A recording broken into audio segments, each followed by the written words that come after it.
नमस्ते। आज हम बॉलीवुड की एक ऐसी हॉरर फिल्म की कहानी में उतरने वाले हैं जो सिर्फ डराती नहीं बल्कि एक सदियों पुरानी खौफनाक किंवदंती को जिंदा कर देती है। तो चलिए कालो की इस रहस्यमयी और डरावनी दुनिया में कदम रखते हैं। तो देखिए, कहानी शुरू होती है एक लेजेंड से। एक ऐसी डायन थी कालो, जिसे अमर होना था और उसके लिए वो छोटी बच्चियों की बलि देती थी। ये सिर्फ एक सुनी सुनाई बात नहीं है, बल्कि उस आने वाले भयानक तूफान की नींव है जो हमारे किरदारों की जिंदगी को उजाड़ने वाला है। तो गांव वालों ने हिम्मत दिखाई। उन्होंने मिलकर कालो को मार डाला और उसे वहीं दफना दिया। सोचा कि चलो आतंक खत्म हुआ, लेकिन क्या सच में 250 साल गुजर गए। कुलभाटा गांव आज भी वीरान है। कहते हैं कालो की आत्मा आज भी वहीं भटकती है, पहले से कहीं ज्यादा खतरनाक और गुस्से में।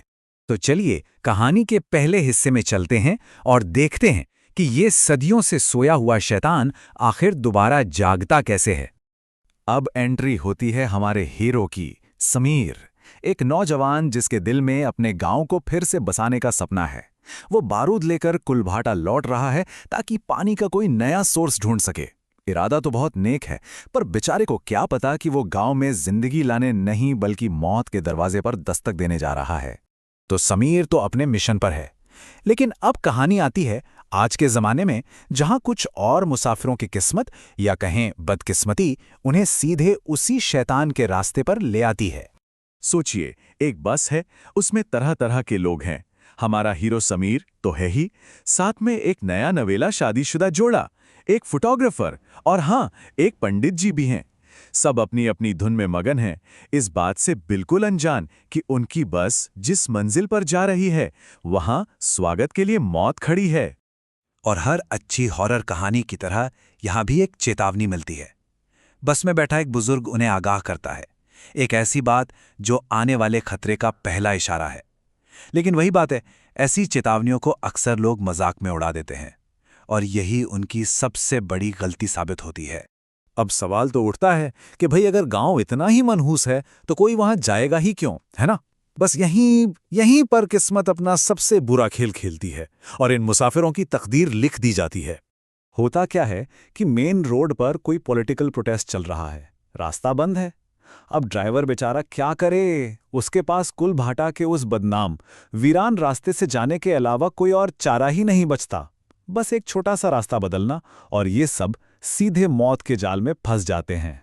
और बस जैसे ही बस उस रास्ते पर मुड़ते हैं, असली खौफ का खेल शुरू हो जाता है। रेगिस्तान के बीचों बीच अब शिकारी और शिकार का खेल शुरू होने वाला है। तो अब देखिए एक एक करके चीजें कैसे बिगड़ती हैं। सबसे पहले तड़ाम, बस का टायर पंक्चर।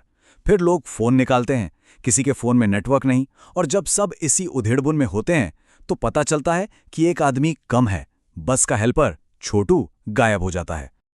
सब घबराकर उसे आवाजें देते हैं, उनकी चीखें उस वीरान रेगिस्तान में गूंजती तो हैं, पर कोई जवाब नहीं आता। वो डर जो अब तक सिर्फ एक अनजाना सा एहसास था, अब हकीकत बन रहा था। और थोड़ी देर बाद उन्हें एक खौफनाक सच का सामना करना पड़ता है। छोटू नहीं मिलता, मिलती है तो सिर्फ उसकी लाश। अब किसी को कोई शक नहीं था, कालो जाग चुकी थी और अपना शिकार शुरू कर चुकी थी।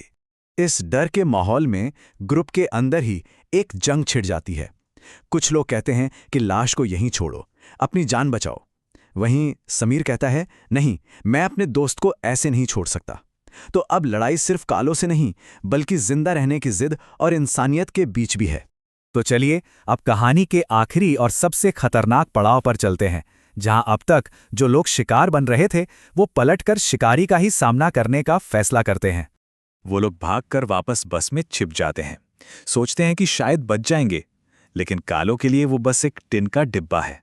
उसका हमला रुकता नहीं, वो एक एक करके सबको अपना निशाना बनाती है और बस के अंदर जिंदा लोगों की गिनती कम होती जाती है। जब मौत ऐसे सामने नाच रही हो तो हिम्मत जवाब दे ही देती है। एक किरदार की ये बात उनकी पूरी लाचारी और निराशा को दिखाती है। उन्हें एहसास हो जाता है कि वो किसी इंसान से नहीं बल्कि किसी और ही चीज से लड़ रहे हैं। लेकिन उसी निराशा के बीच से एक आवाज उठती है, समीर की। उसका डर अब गुस्से और जुनून में बदल चुका है। वो तय कर लेता है कि अब वो भागेगा नहीं बल्कि लड़ेगा। और कालो को खत्म कर देगा।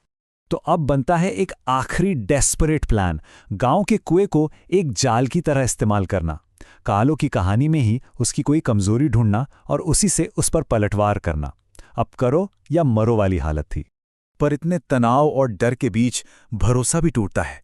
जब पंडित जी डर के मारे धोखा दे देते हैं, तब ये चीख निकलती है। ये सिर्फ एक डायलॉग नहीं, बल्कि उस टूटे हुए विश्वास की आवाज है जो ऐसे पलों में चकनाचूर हो जाता है। आखिर में एक भयानक खूनी लड़ाई होती है। कुछ लोग बच तो जाते हैं, पर इतनी बड़ी कीमत चुकाकर कि उनकी जीत भी खोखली लगती है। इतना कुछ खोने के बाद जिंदा रह जाने का भी क्या मतलब?